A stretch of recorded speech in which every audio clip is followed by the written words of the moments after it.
And लिब्राज। इस video में हम देखेंगे कि 2025 के लास्ट 4 मंथ्स दैट इज़ सितंबर, अक्टूबर, नवंबर, दिसंबर आप लोगों के लिए क्या लेकर आ रहे हैं। तो सबसे पहले हम सितंबर मंथ को देखते हैं।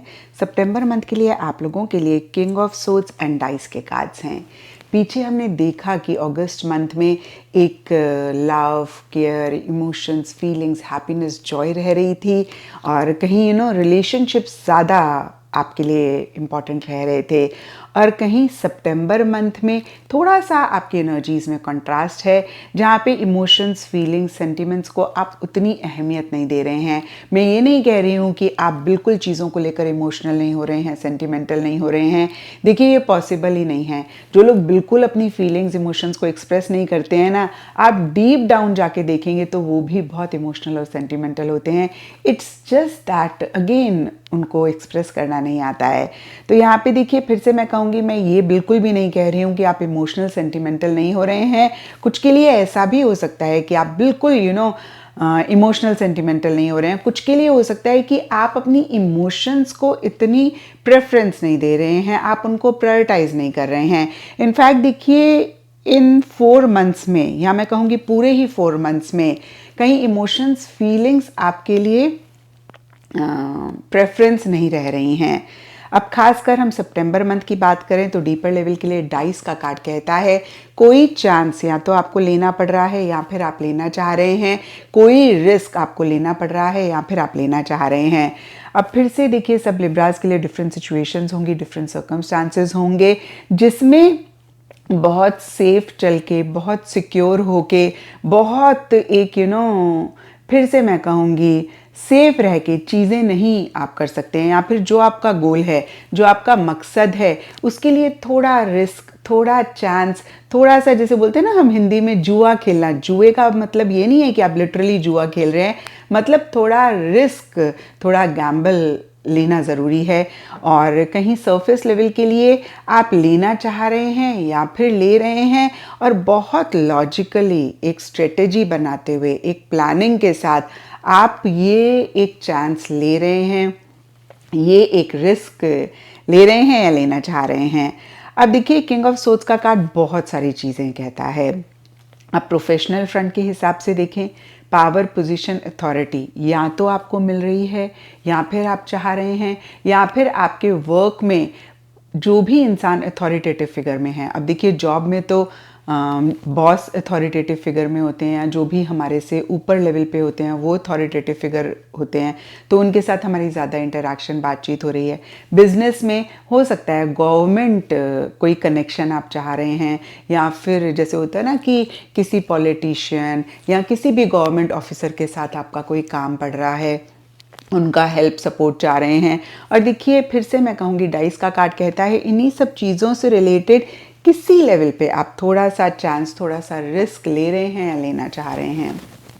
एंड यस, मैंने आपको बिजनेस के पॉइंट ऑफ व्यू से बताया। और देखिए जो भी मेरे माइंड में आ रहा है मैं आपको बता रही हूँ, ये सिर्फ और सिर्फ एग्जाम्पल है। लिटरली ऐसा होगा सब लिब्राज की लाइफ में ये पॉसिबल नहीं है, बट येस अगेन मैं कहूँगी बहुत अथॉरिटी के साथ, बहुत कॉन्फिडेंस के साथ, बहुत एक अपने मन को, अपने माइंड को, अपनी इमोशंस को पक्का करते हुए, थोड़ा एक जैसे ना सॉलिड तरीके से, हार्ड तरीके से आप डिसीजंस और चॉइसेस ले रहे हैं। एक सॉफ्ट इमोशंस, एक सॉफ्ट फीलिंग्स इस टाइम पीरियड पे, यानी कि स्पेसिफिकली सितंबर 2025 में आपके लिए नहीं रहती हुई दिख रही हैं।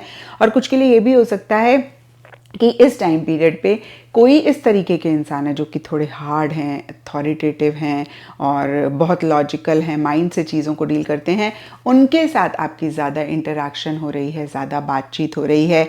अब पर्सनल फ्रंट में अगर हम देखें तो अगेन इसी तरीके की एनर्जीज रहेंगी, या तो किसी इस तरीके के इंसान से जो कि फिर से मैं कहूँगी मैनिपुलेटिव हैं, थोड़े से लॉजिकल हैं, माइंड से चीज़ों को डील करते हैं, थोड़े सख्त हैं जैसे हम हिंदी में बोलते हैं, हार्ड हैं इमोशनली, मेंटली, उनके साथ आपकी ज़्यादा डीलिंग हो रही है। या फिर आप अपने रिलेशनशिप्स को लेकर जो भी चीज़ें आपके पर्सनल फ्रंट में चल रही हैं थोड़े से हार्ड हो रहे हैं, आप बहुत इमोशनल नहीं हो रहे हैं, सेंटिमेंटल नहीं हो रहे हैं, माइंड से चीज़ों को डील करना चाह रहे हैं। तो ये आप लोगों के लिए सितंबर 2025 की एनर्जीज रहेंगी। अब हम देखें अक्टूबर नवंबर, तो देखिए कहीं मुझे लग रहा है कि एक स्टक एनर्जीज रह सकती हैं सितंबर अक्टूबर में। यस, अब देखिए इसका मतलब ये नहीं है कि कुछ गलत हो रहा है, क्योंकि ये जैसे ही हम सुनते हैं ना तो हम परेशान हो जाते हैं।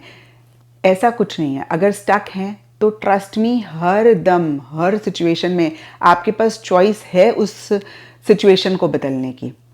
वी आर डिवाइन क्रिएटर्स, ठीक है। तो यहाँ पर फिर से मैं कहूँगी कार्ड से आपने सिर्फ और सिर्फ गाइडेंस लेनी है। अगर आप देख रहे हैं कि स्टक एनर्जीज हैं तो उस टाइम पे आपने थोड़ा सा देखना है, रियलाइज़ करना है कि क्या आप ऐसी एनर्जीज़ में हैं, तो कैसे आप खुद को इन एनर्जी से बाहर निकाल सकते हैं, उस पे फोकस करना है। क्योंकि कितनी बारी ना हम सामने जो सिचुएशन होती है, इंसान होता है, उसको ब्लेम करते हैं, और जब तक हम सामने सिचुएशन, इंसान या चीज़ों को ब्लेम करते रहते हैं, ट्रस्ट मी, हम अपनी सिचुएशन को नहीं बदल पाते हैं। हम अपनी सिचुएशन को तभी बदल पाते हैं जब हम उस चीज़ का ओनर्स लेते हैं, हम उस चीज़ की रिस्पॉन्सिबिलिटी लेते हैं कि भाई हमारी वजह से ये चीज़ है, तभी हम चीज़ को, सिचुएशन को बदल भी पाते हैं। तो यहाँ पे फिर से मैं कहूँगी आप शायद डिसीजन और चॉइस नहीं ले रहे हैं। यहाँ पे 2 ऑफ सोर्ड्स का कार्ड है अक्टूबर मंथ के लिए, एंड नवंबर मंथ के लिए यहाँ पर 6 ऑफ सोर्ड्स रिवर्स का कार्ड है। मैंने 2025 की रीडिंग में रिवर्स कार्ड्स नहीं रखे हैं, लेकिन जहाँ पे अपने आप ही रिवर्स आ गया उसको फिर मैंने अपराइट भी नहीं करा है। तो ये कार्ड मूवमेंट की बात करता है। तो आइडियली कार्ड के हिसाब से मूवमेंट की ज़रूरत है, आगे बढ़ने की ज़रूरत है। अब देखिए ये सब लिब्रास के लिए डिफ़र करेगा। कुछ के लिए हो सकता है टेम्परेली, यानी कि थोड़े टाइम के लिए, या कुछ के लिए परमानेंटली भी।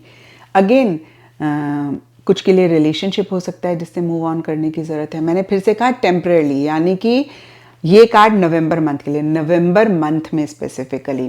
कुछ के लिए जॉब है, टीम है, प्रोजेक्ट है, आपका माइंडसेट है, आपकी फीलिंग्स हैं, इमोशंस हैं, या जगह है। तो कहीं आगे बढ़ने की ज़रूरत है, एक मूवमेंट लाने की ज़रूरत है, और किसी भी रीज़न की वजह से आप नहीं ला पा रहे हैं, क्योंकि नवंबर मंथ के लिए यहाँ पर हम देख रहे हैं 6 ऑफ सोर्ड्स के नीचे एंकर का कार्ड है। तो बहुत ज़्यादा ही आप किसी चीज़ को पकड़ के बैठे हुए, रिजिडली, टाइटली पकड़ा हुआ है। और इसका एक बहुत बड़ा रीज़न हो सकता है आप स्टेबिलिटी चाहते हैं, आप सिक्योरिटी चाहते हैं, आप लॉन्ग टर्म के लिए एक, अगेन मैं कहूँगी स्टेबिलिटी, सिक्योरिटी चाहते हैं। वो रिलेशनशिप हो सकता है, जॉब हो सकती है, मनी हो सकता है, पैसा हो सकता है, कोई भी चीज़ हो सकती है, और इसीलिए आप बहुत होल्ड ऑन कर रहे हैं। लेकिन शायद वो स्टेबिलिटी, वो सिक्योरिटी आपको किसी चीज़ से मूव ऑन करके, फिर से मैं कहूँगी आपका माइंडसेट, आपका बिलीफ सिस्टम, कोई कनेक्शन हो सकता है, सिचुएशन हो सकती है, सर्कमस्टांसेस हो सकते हैं, जगह हो सकती है, या कोई भी चीज़ हो सकती है, उससे मूव ऑन करके मिलेगा। अगेन ये मैं आपको नवंबर मंथ की बता रही हूँ। मुझे पता है अक्टूबर पहले बताना चाहिए था, बट मैंने नवंबर बता दिया। लेकिन फिर से कहूँगी नवंबर मंथ में इस तरीके की एनर्जीज रखने की ज़रूरत है। अक्टूबर मंथ पे आए तो अक्टूबर मंथ के लिए 2 ऑफ सोर्ड्स का कार्ड कहता है कि आपने ना आंखें बंद करी हुई हैं। आप बहुत सारी चीज़ों को देख के अनदेखा कर रहे हैं, सुन के अनसुना कर रहे हैं। आपको डिसीजन चॉइस लेने की ज़रूरत है, आप डिसीजन चॉइस नहीं ले पा रहे हैं। डीपर लेवल के लिए स्नेक का कार्ड, अगेन देखिए कॉम्प्लिकेशंस की बात करता है। स्नेक चीटिंग को भी रिप्रेजेंट करता है। तो या तो आप इन सब चीज़ों से डर रहे हैं, या फिर आपको इन सब चीज़ों का एहसास है। और कभी कभी क्या होता है ना, क्योंकि हमें पता होता है कि हमने डिसीजन लिया, या मैं कहूँगी ये डिफ़िकल्ट डिसीजन है और हम हर्ट हो सकते हैं, तो हम ना उसको अवॉइड करते हैं, उसको इग्नोर करते हैं, और हम इस चीज़ को भूल जाते हैं कि ऐसा करके हम बहुत ही टेम्परेरी चीज़ों को ठीक कर पा रहे हैं। क्योंकि बैक एंड पे चीज़ें बढ़ती जा रही हैं, एक्युमुलेट होती जा रही हैं, और एक दिन ये इतनी बड़ी होके सामने आएंगी ना कि हम चाह कर भी इसको नहीं ठीक कर पाएंगे। तो यहाँ पर इस टाइम पीरियड में, दैट इज़ अक्टूबर 2025 में, आप थोड़ा सा भी एक इश्यूज़, मसले महसूस करें, या फिर कॉम्प्लिकेशंस हों, या कोई चीज़ आपको ठीक नहीं लग रही है, कोई चीज़ आपको गलत लग रही है, आपने उसको अवॉइड नहीं करना है, आपने अपफ्रंट होके फेस करना है। डिसीजन और चॉइस लें। Fear of losing, fear of letting go, इस चीज़ को ओवरकम करें। जो आपका है ना, यकीन मानिए वो कोई दुनिया की ताकत आपसे नहीं ले सकती है। और जो आपका नहीं है ना, आप जितनी भी कोशिश करें, कोई दुनिया की ताकत आपको नहीं दे सकती है। अब अगेन ये सबके लिए डिफ़र करेगा, कुछ के लिए जॉब हो सकती है, कुछ के लिए मनी हो सकता है, कुछ के लिए कोई कनेक्शन हो सकता है, कोई रिलेशनशिप हो सकता है, कोई भी चीज़ हो सकती है। फिर से मैं कहूँगी जो आपकी है वो आपको मिलेगी, जो आपकी नहीं है आप जो भी कर लें आपको नहीं मिलेगी। तो फियर इनसिक्योरिटी को ओवरकम करें, अगेन डिसीजन लें, चॉइस लें, जो चीज़ें गलत लग रही हैं उनको अनदेखा ना करें, जो चीज़ें गलत सुनाई दे रही हैं उनको अनसुना ना करें, क्योंकि इससे आपकी सिचुएशन नहीं सॉल्व होगी, आपकी प्रॉब्लम नहीं सॉल्व होगी। इनफैक्ट बैक एंड पे आपकी प्रॉब्लम्स बढ़ेंगी, आपकी सिचुएशन और ख़राब होगी। तो अगर आप इस चीज़ को अप्लाई करते हैं, इस चीज़ को चेक करके करेक्ट करते हैं, तो आप नवंबर मंथ की एनर्जीज़ को बेहतर कर पाएंगे, क्योंकि फिर आप उसी प्रॉब्लमेटिक सिचुएशन से आगे बढ़ पाएंगे और चीज़ों को भी फिर से बेहतर कर पाएंगे। और अगर आप नहीं ही करते हैं तो नवंबर आपका थोड़ा सा ठीक नहीं जाएगा। अगर आप अक्टूबर में जो भी कार्ड्स ने आपको गाइडेंस दी उसको अप्लाई करते हैं तो फिर से मैं कहूँगी नवंबर ठीक हो जाएगा। और अगर नहीं आपने किया तो नवंबर थोड़ा गड़बड़ होगा, लेकिन दिसंबर के लिए यहाँ पर जस्टिस का कार्ड कहता है कि आप डिसीजन चॉइस ले रहे हैं। अब देखिए यहाँ पे क्योंकि मैंने रिवर्स कार्ड्स नहीं लिए हैं, अगर इस टाइम पीरियड पे भी आपने नहीं डिसीजन चॉइस लिया तो आप परेशान होंगे, लेकिन क्योंकि जस्टिस के नीचे स्टार्स का कार्ड है which is a very very positive card, तो मुझे ऐसा लगता है कि आप वो डिसीजन वो चॉइस ले लेंगे। और फिर से मैं कहूँगी कि आप इमोशनल होके सेंटिमेंटल होके ये डिसीजन चॉइस बिल्कुल भी नहीं ले रहे हैं और आपको बिल्कुल भी नहीं लेना चाहिए, क्योंकि इमोशंस काले बादल की तरह होती हैं जो हमारी समझ को, हमारी बुद्धि को क्लाउड करती हैं। और हम जब भी ओवर इमोशनल, देखिए इमोशंस तो बहुत अच्छी चीज़ है, लेकिन जब हम ओवर इमोशनल होते हैं हम सही डिसीजन सही चॉइस नहीं ले पाते हैं और फिर हम परेशान होते हैं। तो हमें ना बहुत बैलेंस्ड तरीके से चीज़ों को करना चाहिए। इनफैक्ट मैं कहूँगी हार्ट और माइंड का बैलेंस हमेशा रखना चाहिए, ना ओवर लॉजिकल होना ठीक है, ना ओवर इमोशनल होना ठीक है। तो यहाँ पर कार्ड्स के हिसाब से देखें तो काफ़ी लॉजिकल हो रहे हैं, हर चीज़ के प्रोज एंड कॉन्स को देख रहे हैं, क्या फ़ायदा है क्या नुकसान है उसको कंसिडर कर रहे हैं। एंड देखिए स्टार का कार्ड विश फुलफिलमेंट की बात करता है, न्यू स्टार्ट की बात करता है। तो कहीं एक पॉजिटिविटी मन ही मन महसूस कर रहे हैं दिसंबर 2025 में, किसी चीज़ को लेकर एक नई स्टार्ट कर रहे हैं। जाहिर सी बात है डिसीजन लेंगे तो कोई चीज़ है वो ख़त्म होगी, कोई नई चीज़ शुरू होगी। वैसे से कोई चीज़ ख़त्म होगी इसमें आप डरे ना, जो हमारी इनडिसाइसिवनेस वाली एनर्जीज़ हैं वो ख़त्म होंगी। हमने डिसीजन ले लिया है तो सिंपली ये भी एक चीज़ ये कार्ड कहता है। और जब हम डिसीजन लेते हैं तो ट्रस्ट में हम लाइफ में आगे भी बढ़ते हैं। तो कहीं एक बैलेंस आ रहा है, एक डिसीजन आप ले रहे हैं, एक नतीजे पे आप पहुंच रहे हैं। अब देखिए क्योंकि जस्टिस कोर्ट और जज वकील को भी रिप्रेजेंट करता है, तो जिन भी लोगों का कोई भी लीगल केस है, क्योंकि जस्टिस के नीचे स्टार है, आपका एक पॉजिटिव आउटकम या तो रह सकता है इस टाइम पीरियड पे, या फिर आपको ऐसा भी लग सकता है अब ना आपका जो आउटकम होगा वो पॉजिटिव होगा। एक पॉजिटिविटी ओवरऑल आती हुई दिख रही है। विश फुलफिलमेंट बहुत बड़ी चीज़ होती है, मतलब जब हम ये देख लें कि भाई हमारी कोई इच्छा पूरी होगी तो उसमें सभी चीज़ें कवर हो जाती हैं। अब ये तो मैं नहीं कहूँगी लिब्रास कि आपकी कोई इच्छा वाकई में पूरी हो रही है। यस, कुछ लिब्रास के लिए हो सकता है कि दिसंबर 2025 में जो बहुत टाइम से 2025 के स्टार्टिंग में आपकी कोई इच्छा थी वो by the end of December आपकी पूरी हो रही है, by the end of the year आपकी पूरी हो रही है। कुछ के लिए आपको ऐसा लग सकता है यस अब ये जो आपकी डिज़ायर है ये फुलफिल हो जाएगी और आप मन ही मन खुश हो रहे हैं। सरफेस लेवल के लिए उसी से रिलेटेड आप एक्शन इनिशिएटिव भी ले रहे हैं, आप चॉइसेस भी ले रहे हैं, डिसीजन भी ले रहे हैं। एक बहुत ज़बरदस्त क्लैरिटी भी आती हुई दिख रही है, एक बैलेंस आता हुआ दिख रहा है। कुछ लिब्रास को लिटरली ऐसा लग सकता है कि मेरे साथ न्याय हुआ, जो मैं वाकई में डिज़र्व करता था, जो मेरे लिए सही था, जो मेरे लिए फेयर है वही हो भी रहा है। तो देखिए बोलते हैं ना all is well that ends well.